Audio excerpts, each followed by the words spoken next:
मैंने press conference किया, जिस दिन प्रेस कॉन्फ्रेंस किया उस दिन नरेंद्र मोदी जी ने स्पेशल सेशन लागू कर दिया। और पहले महिला आरक्षण की बात नहीं थी। आपको याद होगा, पहले हिंदुस्तान के नाम को बदलने की बात थी। याद है आपको? इंडिया से भारत। अब पहली बात, कॉन्स्टिट्यूशन में साफ लिखा है इंडिया दैट इज भारत, मतलब दोनों नाम कॉन्स्टिट्यूशन में हैं। मगर ये इन्होंने पहले नया बहाना बनाया, इंडिया वर्सेस भारत। कोई झगड़ा नहीं इंडिया और भारत के बीच में, मगर इन्होंने कोशिश की भैया इंडिया और भारत के बीच में लड़ाई कराओ। थोड़े दिनों में उनको पता लग गया कि जनता इसको एक्सेप्ट नहीं करेगी। जनता ये बात को सुनने के लिए तैयार ही नहीं है। प्रॉब्लम हो गई। अब स्पेशल सेशन में क्या करें? स्पेशल सेशन तो अनाउंस कर दिया, अब क्या करें? चलो महिला आरक्षण की बात करते हैं। अब देखिए, महिला आरक्षण का हमने पूरा समर्थन किया है। राजीव गांधी जी पंचायती राज में महिला आरक्षण लाए थे।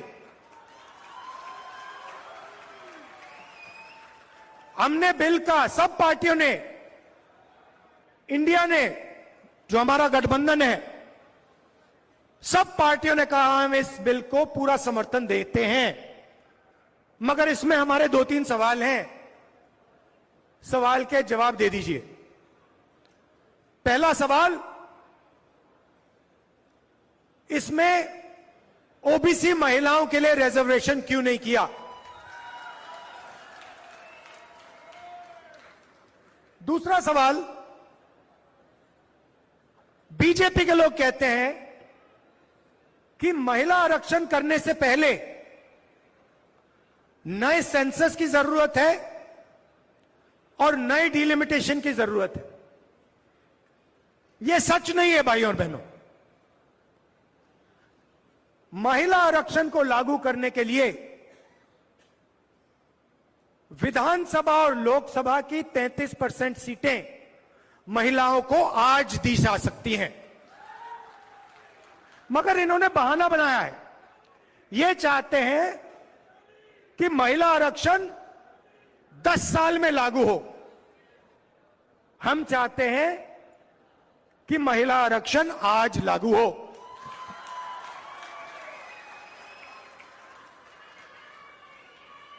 और ओबीसी महिलाओं को महिला आरक्षण का फायदा मिले। अब पार्लियामेंट में मेरा भाषण था, तो भाषण के लिए मैंने थोड़ी रिसर्च की।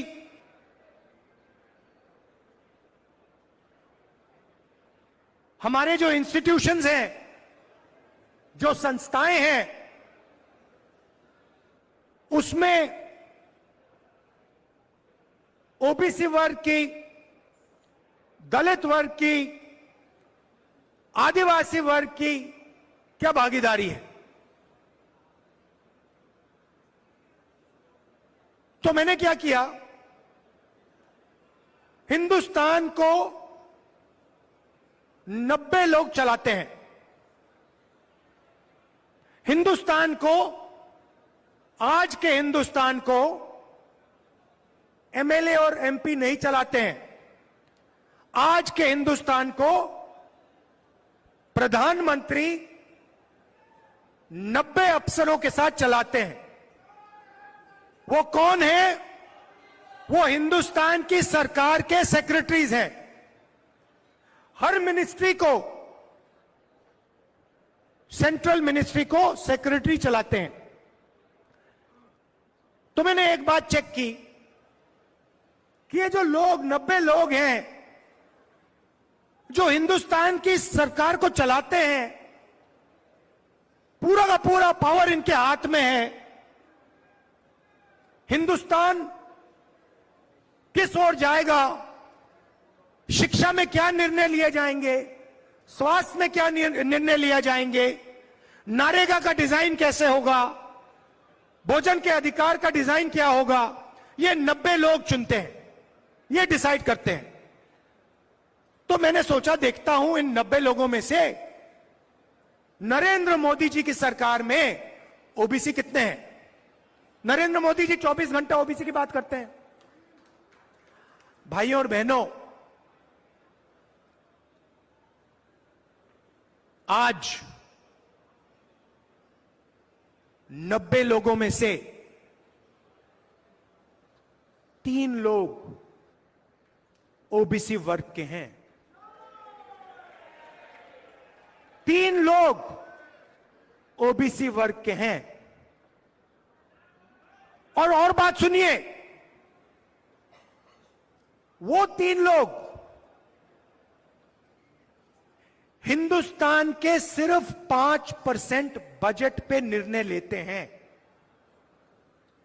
मतलब 3 हैं और सरकार में उनकी कोई पावर नहीं है, कोई नहीं सुनता उनकी, उनको कोने में रखा हुआ है।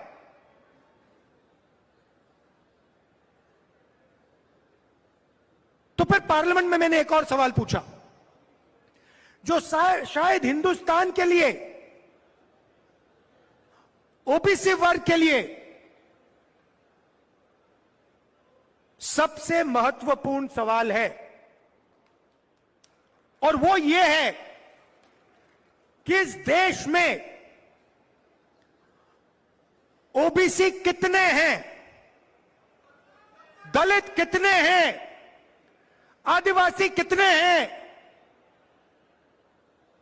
कौन से समाज के कितने लोग हैं। और ये सवाल का जवाब सिर्फ कास्ट सेंसस से मिल सकता है।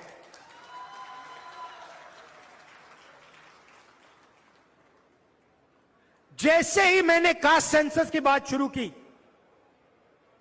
पार्लियामेंट हाउस में, आप देख लेना, बीजेपी लोग, बीजेपी के नेता, बीजेपी के मंत्री, एमएलए सब चिल्लाने लगे, मेरी आवाज को दबाने की कोशिश की। टीवी का कैमरा हिल गया कि देश के ओबीसी को यह पता ना लगे कि हिंदुस्तान की सरकार को जो चलाते हैं, 90 लोग जो चलाते हैं, उनमें से सिर्फ 3 ओबीसी वर्ग से आते हैं। 90 लोगों में से 3 लोग ओबीसी क्यों हैं?